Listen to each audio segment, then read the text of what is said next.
Hello students, welcome back to our YouTube channel mathematics with Vishal Kumar. चलिए आज की class start करते हैं। देखिए काफी दिनों से क्लास नहीं हुई थी, कुछ समस्या हो गई थी, इस वजह से क्लास नहीं हो पाई थी।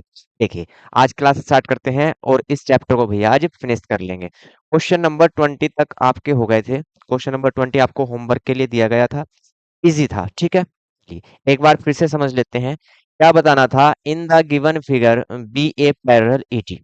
जो गिवन फिगर हमको है, जो फिगर हमको दी गई है, उसमें बी ए किसके पैरेलल है? ईडी के। बी ए कौन सी लाइन है? ये लाइन है, ये ईडी के पैरेलल है। ठीक है। And B C parallel E F. B C किसके पैरेलल है? बी सी ई एफ के पैरेलल है। क्लियर? ये चीज आपको बताई थी। Show that angle A B C equal angle D E F. Angle A B C, ये वाला एंगल, जी ई एफ, इस वाले एंगल के इक्वल शो करना था। आपको बताया था कि ये जो लाइन है डीई, इसको आप एफ तक क्या करिए? प्रोड्यूस करिए। ठीक है। और बीसी को ज्वाइन कराइए। ठीक। अब ये एंगल और ये वाला एंगल डी एफ सी, ये क्या होंगे? इक्वल होंगे। क्यों? कैसे एंगल होंगे? कोरस्पॉन्डिंग एंगल होंगे। ठीक। कोरस्पॉन्डिंग एंगल होंगे। यहाँ से एंगल बी और एंगल एफ क्या हो गए? इक्वल हो गए। एंगल एफ किसके इक्वल होगा?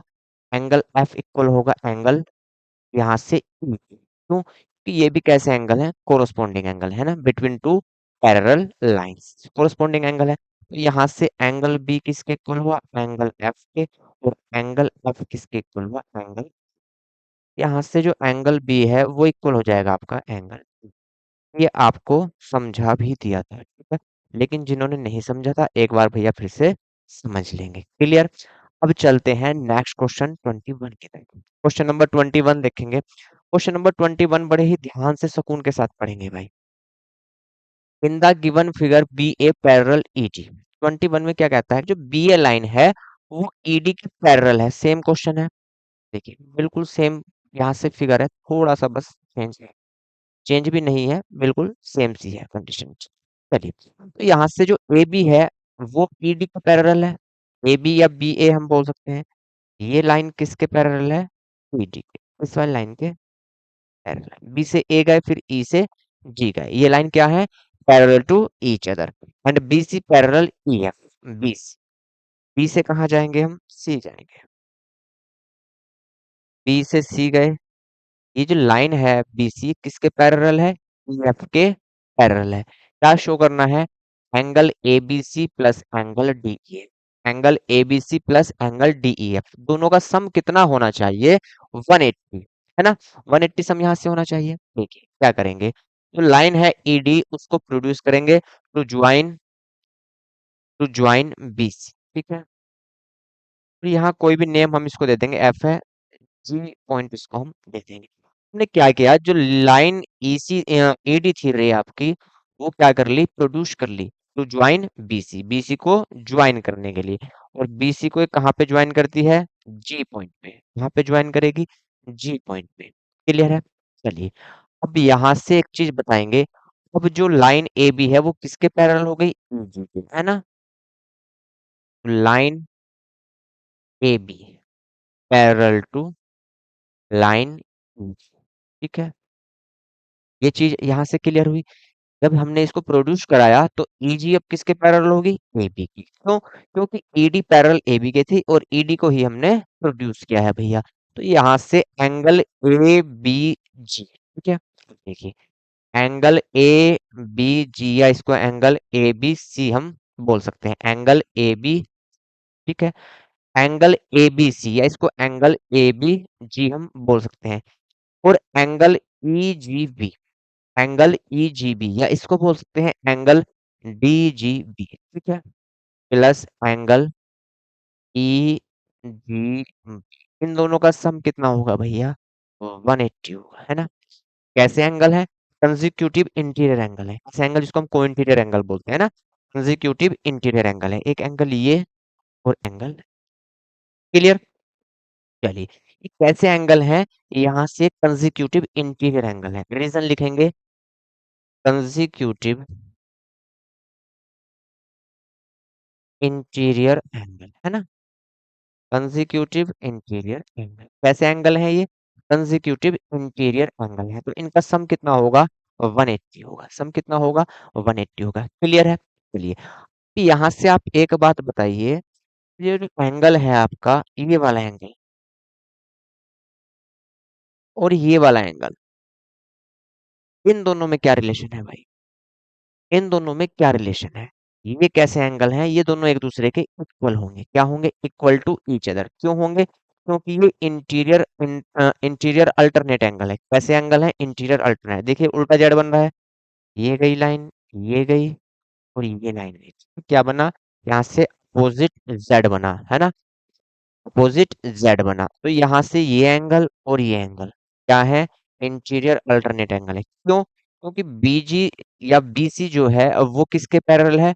वो है यहाँ से ईएफ के पैरेलल। ठीक है, तो लिखेंगे एंगल बी जी ई। ठीक है, या बी जी डी बी इसको हम बोल सकते हैं। वो किसके इक्वल होगा? Angle D E F. किसके इक्वल होगा? Angle D E F. Angle D E F के इक्वल होगा। क्लियर? क्यों होगा? कैसे एंगल है? इंटीरियर अल्टरनेट एंगल है। Interior alternate angle between to parallel lines. Between two parallel. ठीक है, इंटीरियर अल्टरनेट एंगल है। यहाँ से बी जी ई, बी जी, ठीक है, बी जी, ये वाला एंगल किसके इक्वल होगा?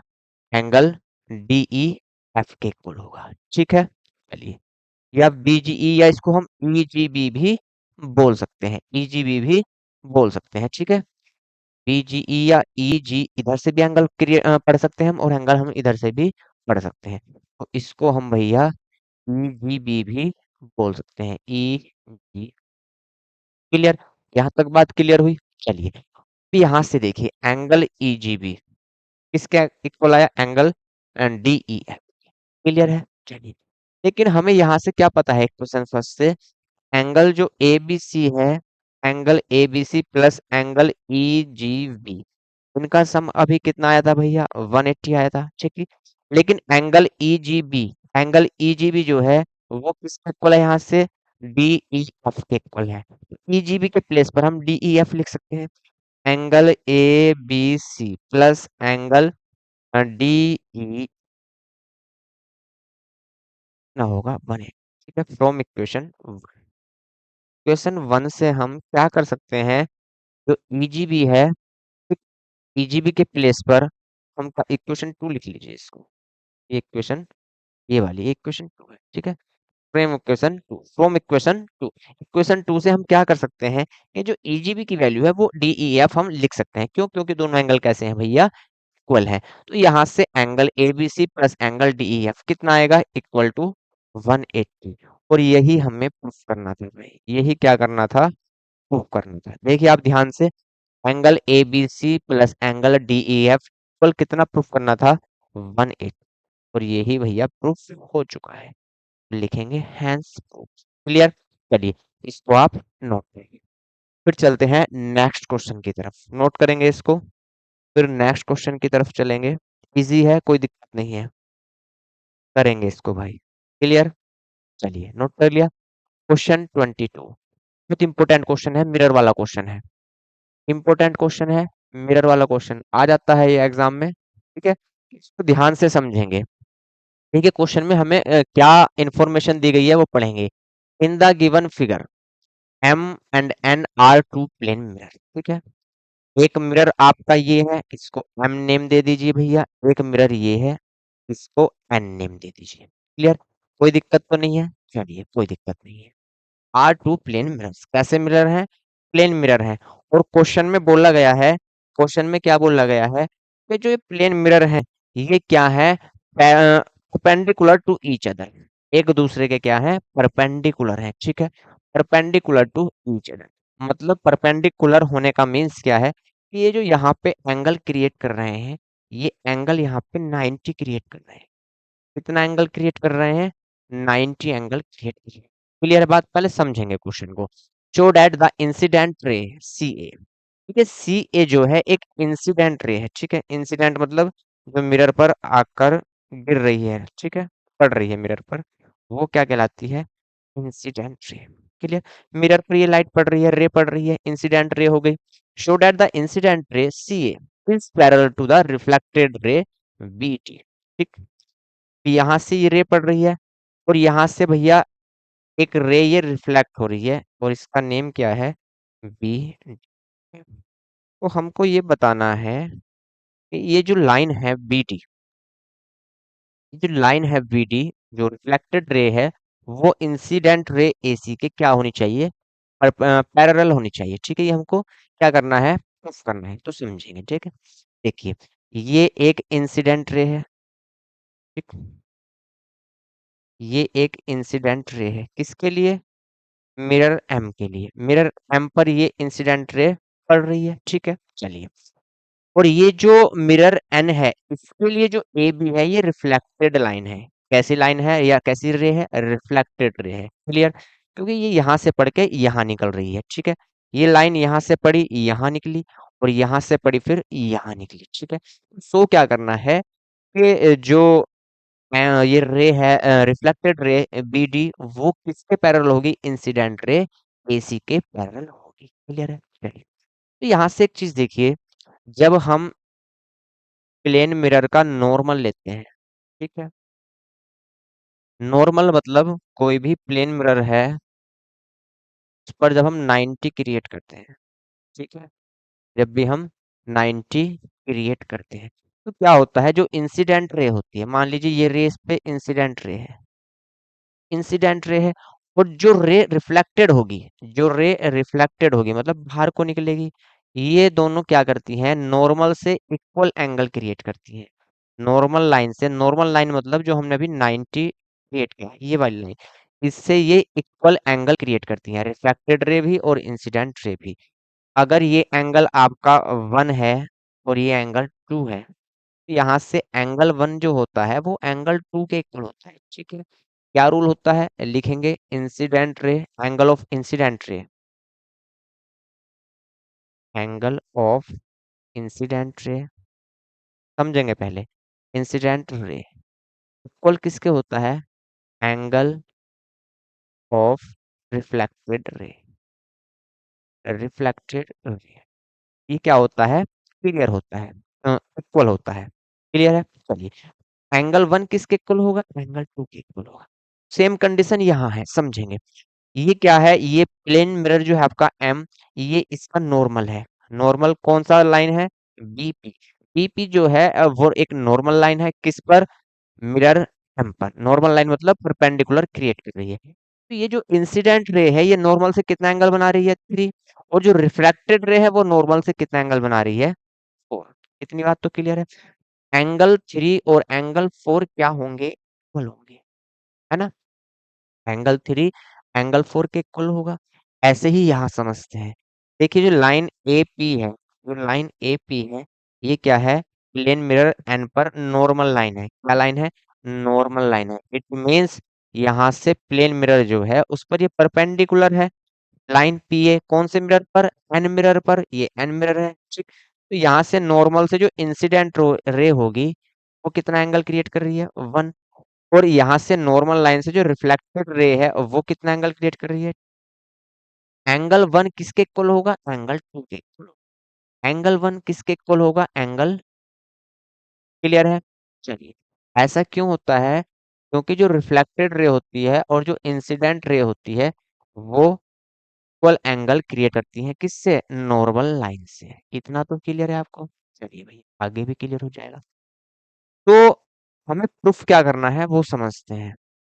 हमें प्रूफ ये करना है कि जो एंगल है पूरे का पूरा ये, ठीक है, ये वाला एंगल 4+3 और एंगल 1+2, अगर इन दोनों का सम क्या हो जाए? 180 हो जाए। इन दोनों का सम 180 हो जाए, तो ये लाइन क्या होंगी? आपस में पैरेलल होंगी, पैरेलल टू ईच अदर। क्यों होंगी? क्योंकि ये जो एंगल हैं, ये कैसे एंगल हैं? कंसेक्यूटिव इंटीरियर एंगल है, कंसेक्यूटिव इंटीरियर एंगल है। और कंसेक्यूटिव इंटीरियर एंगल का सम अगर 180 होता है, तो जाहिर सी बात है कि जो लाइन होती हैं जिनके बिटवीन ये एंगल क्रिएट हुए हैं, वो क्या होती हैं? पैरेलल टू ईच अदर होती है ना? चलिए, तो यहाँ से कैसे करेंगे समझते हैं।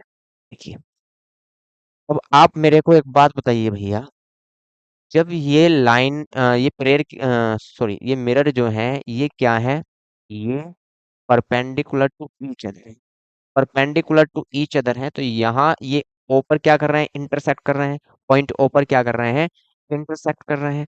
तो पॉइंट ओ यहाँ क्या क्रिएट करेगा, एंगल 90, कितना एंगल क्रिएट करेगा, 90 डिग्री क्रिएट करेगा। ठीक है, अब इस नॉर्मल से ये, इस मिरर से ये नॉर्मल है, और इस मिरर से भैया ये, यहाँ भी 90, यहाँ भी 90, तो यहाँ भी क्या होगा, 90 होगा। क्या होगा, 90 होगा। क्यों, क्योंकि या तो एक रेक्टेंगल बनेगा यहाँ पे, या एक स्क्वायर बनेगा, जाहिर सी बात है।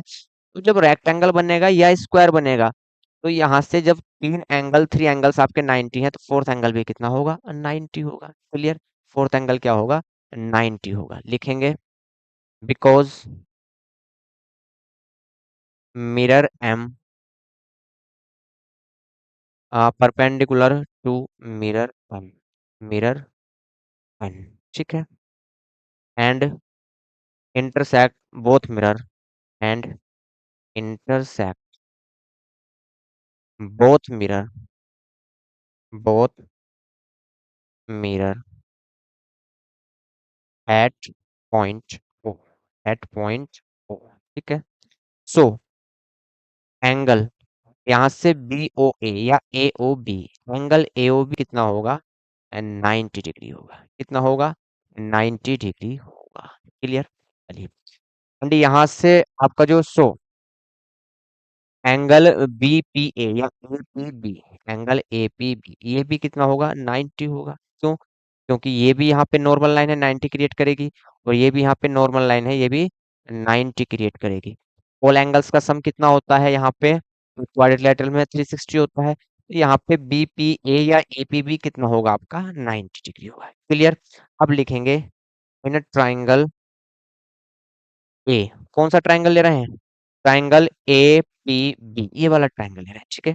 ट्राइंगल ए पी, क्लियर है, triangle A P, in triangle A P B आप एक चीज बताइए यहाँ से, अ, जो एंगल वन है, एंगल टू जो है, एंगल टू और एंगल थ्री, इनका सम कितना होगा, एंगल टू और एंगल थ्री का सम कितना होगा, 90 होगा। क्योंकि ट्राइंगल्स के ऑल एंगल्स का सम कितना होता है, 180 डिग्री, और ये 90 है, तो इन दोनों का सम भी कितना बचेगा, 90 डिग्री। रीजन क्या लिखेंगे, acute angles, acute angles of a right angle triangle, right angle triangle, एक राइट एंगल ट्राइंगल है और उसके कैसे एंगल हैं, ये एक्यूट एंगल है, तो इनका सम कितना होगा, 90 डिग्री होगा। कितना होगा सम, 90 डिग्री होगा। यहाँ चीजें क्लियर है, जब इनका सम 90 डिग्री होगा, इट मीन्स यहाँ से angle two plus angle three कितना है, 90 डिग्री है। और अभी आपको मैंने बताया था भैया, एंगल थ्री किसके इक्वल है, एंगल फोर के, एंगल वन किसके इक्वल है, एंगल टू के। इंसिडेंट रे, इंसिडेंट रे जो इक्वल होती है वो किसके होती है, reflected, reflected ray. Angle of incident ray equal angle of reflected ray, same condition ये है, angle of incident ray, angle of incident ray equal angle of reflected, ठीक है, रिफ्लेक्टेड रे, ये इक्वल होंगे यहाँ से। एंगल टू प्लस थ्री का sum कितना है, यहाँ से एंगल टू प्लस थ्री का सम है 90। क्लियर, चलिए, जब एंगल टू प्लस थ्री का सम आपका 90 है भैया, तो यहाँ से एंगल टू किस इक्वल है, एंगल वन के इक्वल है, तो एंगल वन लिख सकते हैं, प्लस एंगल फोर किसके इक्वल है, एंगल थ्री के, तो यहाँ से वन प्लस फोर भी कितना आया, 90 डिग्री आया। वन प्लस फोर कितना आया, 90 डिग्री आया। तो यहाँ से from equation one and two, from equation one and two, from equation one and, equation one and two से क्या पता चलता है, angle one plus angle four, angle two लिख लीजिए, plus angle three plus angle four, अगर इन सब का हम सम कर दें, किसके इक्वल होगा, 180 के, किसके इक्वल होगा, 180 के इक्वल। 90 90 कितना हो प्लस करेंगे, 180, one plus two plus three plus four. यहाँ से angle one plus angle two ये कितना है, एंगल सी ए बी या बी ए सी, एंगल 1+2 ये कितना है, एंगल बी प्लस एंगल 3+4 कितना है, एंगल 3+4 कितना है, ए बी डी, ठीक है, एंगल ए बी डी, तो दोनों का सम कितना है यहाँ से 1। अब एंगल बीएसी और एंगल एबीडी कैसे एंगल हैं, ये कंजिक्यूटिव इंटीरियर एंगल है, कैसे एंगल है, consecutive interior angle, because angle BAC and angle ABD both are consecutive interior angle, interior angle, ठीक है। So interior angle between line BD and AC, between line AC and BD, clear है, ठीक है। So line BD and AC will be parallel, ठीक। तो यहाँ लिख देता हूँ line AC parallel to BD, ये हमें प्रूफ करना था, क्लियर है, नोट करेंगे भाई। तो ये क्वेश्चन अच्छा है, आप इसको ध्यान से समझेंगे, नोट कर लेंगे, कोई दिक्कत नहीं है। चलिए क्वेश्चन नंबर 23 चेक करते हैं। Question number 23, in the given figure state which lines are parallel and why. इसमें हमें ये बताना है कि कौन सी लाइन पैरेलल है एक दूसरे के और क्यों है, ठीक है। तो यहाँ से देखिए, ये एंगल 110 है और ये एंगल 100, ठीक है। लेकिन ये जो एंगल है ये किस लाइन के बिटवीन है, C D and A B line के बिटवीन है, ठीक है। और कैसे एंगल है, ये इंटीरियर अल्टरनेट एंगल है, कैसे एंगल है, इंटीरियर अल्टरनेट एंगल। और इंटीरियर अल्टरनेट एंगल इक्वल होता है तो कब होते हैं, जब दोनों लाइन क्या होंगी, पैरेलल टू ईच अदर। इसका मतलब यहाँ से ये पता चलता है कि जो लाइन ए बी है वो सी डी के पैरेलल है, ठीक है। तो ये वाली लाइन आपस में क्या है, पैरेलल है, पैरेलल टू ईच अदर। कैसे लिखेंगे समझते हैं, यहाँ से लिखेंगे, क्या लिखेंगे यहाँ से, देखिए लिखेंगे angle, angle B A C, angle B A C, ठीक है, angle A C D, angle B A C जो है वो ए सी डी के इक्वल है, इक्वल है, इक्वल है। लेकिन कैसे एंगल है ये एंगल है भैया इंटीरियर अल्टरनेट एंगल, ठीक है।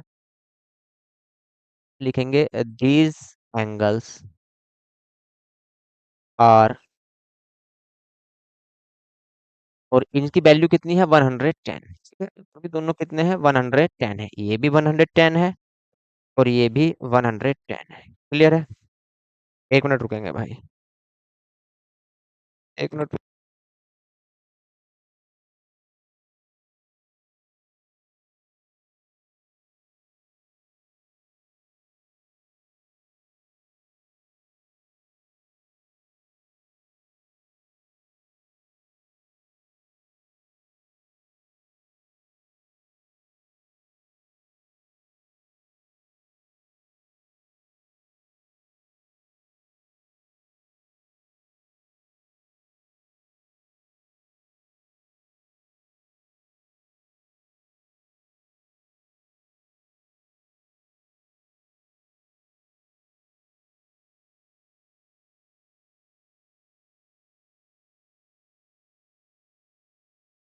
चलिए भाई, आइए, तो यहाँ से दोनों 110 है, इसका मतलब ये इक्वल है, इसकी वैल्यू 110, इसकी वैल्यू भी 110, लेकिन ये एंगल कैसे हैं,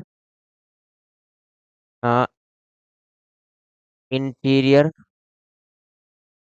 अल्टरनेट एंगल है, alternate angle between two lines A B and C D, whose transversal, whose transversal, इसकी ट्रांसवर्सल लाइन जो है वो क्या है, ए सी है, ठीक है। सो ए बी जो होगा अब वो किसके पैरेलल होगी भैया, सी डी के, ठीक है। तो यहाँ से पता चला कि A B parallel C D है, बोथ लाइंस क्या है पैरेलल। तो कौन सी लाइन पैरेलल है इसमें आपस में, ये वाली A B parallel C D, ठीक है। ये पैरेलल ईडी और एसी नहीं होंगी। क्लियर है? चलिए नोट करिए। तो इजी क्वेश्चन था ये, इसमें कोई भी दिक्कत आपको नहीं थी। चलिए भाई इसको नोट करिए आप। Question next. Two lines are respectively perpendicular to each other. देखिए टू लाइंस हैं वो एक दूसरे के परपेंडिकुलर है, ठीक है। कोई भी टू लाइंस ले लेंगे एक दूसरे के परपेंडिकुलर, उसको हम दिखा देंगे। एक लाइन ये ली हमने,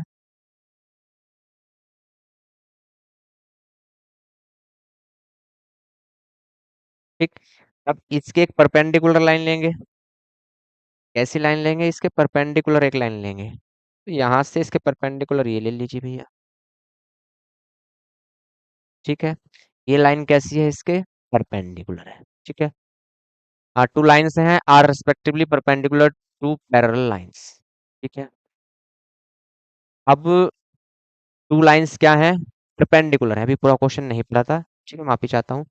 to lines are respectively perpendicular to parallel lines. Two parallel line है और उनके परपेंडिकुलर टू लाइंस और हैं, ठीक है। तो फिगर कैसे बनेगी वो देखते हैं। फिगर आपकी कुछ इस तरीके की बनेगी,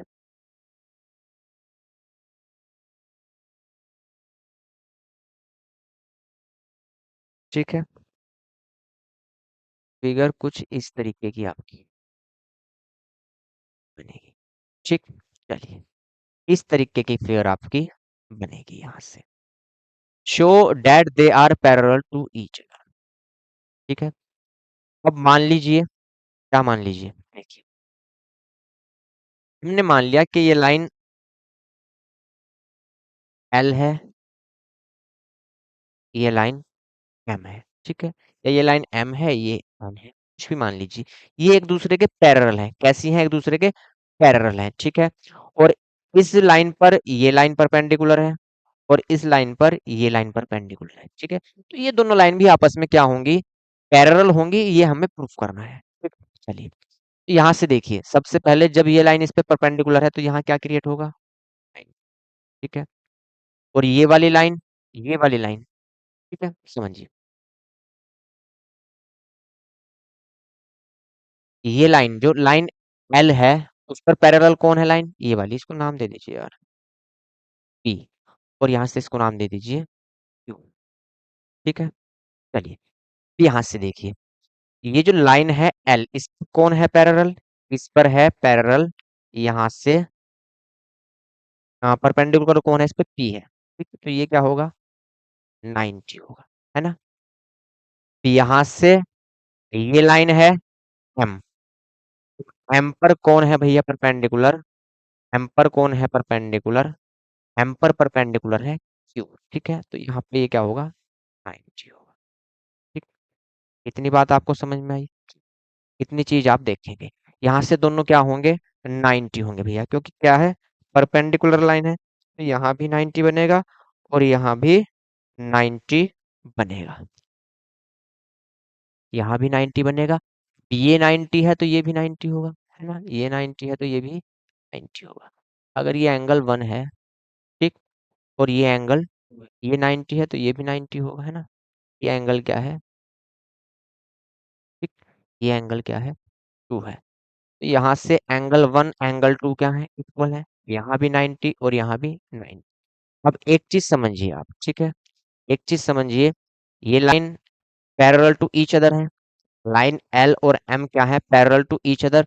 और ये ट्रांसवर्सल लाइन है एल।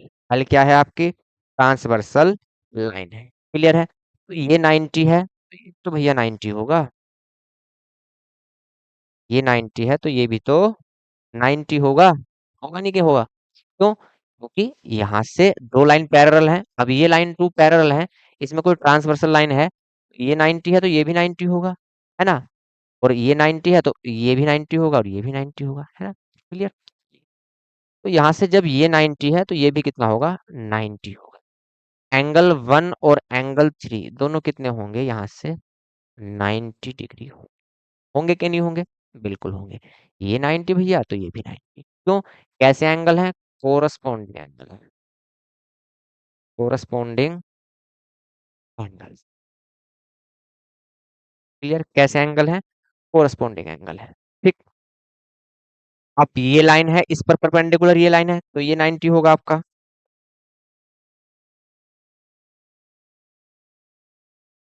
ठीक है, ये क्या होगा आपका? 90। ठीक। 90 होगा, इसको कोई भी नाम दे दीजिए आप, एंगल 2 दे दीजिए, इसको क्या नाम दे दीजिए? एंगल 2 दे दीजिए। ठीक। एंगल 2, एंगल 4 कुछ भी दे सकते हैं। क्लियर?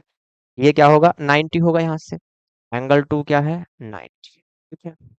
यदि यहाँ से हम एंगल 2 प्लस एंगल 3 का सम लें, एंगल 2 प्लस एंगल 3 का सम लें, एंगल 2 प्लस एंगल 3 इनका सम लें, तो यहाँ से कितना आएगा? 2 कितना है? 90 है, प्लस 3 कितना है? 90 है। यहाँ से एंगल 2 प्लस एंगल 3 इनका सम कितना आया? 180 डिग्री। इनका सम कितना आया भैया? 180 डिग्री आया, है ना? तो इनका सम 180 है, दो लाइंस हैं उनमें ट्रांसवर्सल लाइन है, और उनका सम कैसा है? 180 है। और ये कैसे एंगल है? एक कंसेक्यूटिव इंटीरियर एंगल है, एक कंसेक्यूटिव इंटीरियर एंगल है। ठीक है। एंगल 1 एंड एंगल 2 कैसे हैं? कंसेक्यूटिव, कॉन्जिक्यूटिव, या इसको को इंटीरियर बोलते हैं, कंजिक्यूटिव इंटीरियर एंगल है। कैसे एंगल है? कंजिक्यूटिव इंटीरियर एंगल है। ठीक है। कंजिक्यूटिव इंटीरियर एंगल है, और उनका सम 180 है, तो लाइंस क्या होंगी? पैरेलल होंगी। ठीक है। लिखेंगे so line P parallel to line. ठीक है, यही हमको करना था, यही क्या करना था? प्रूफ करना था। क्लियर? आपकी ये एक्सरसाइज फिनिश हो चुकी है 7C, और इसी के साथ आपका जो चैप्टर था 7 लाइंस एंड एंगल्स वो भी कंप्लीट हो चुका है। यहाँ तक आपको इस चैप्टर में कोई भी समस्या होगी तो आप कमेंट करके पूछ सकते हैं। ठीक है, तो आज क्लास इतना ही रखते हैं, नेक्स्ट चैप्टर करेंगे नेक्स्ट क्लास में। ठीक है, तो मिलते हैं नेक्स्ट क्लास में, तब तक के लिए जय हिंद, जय भारत।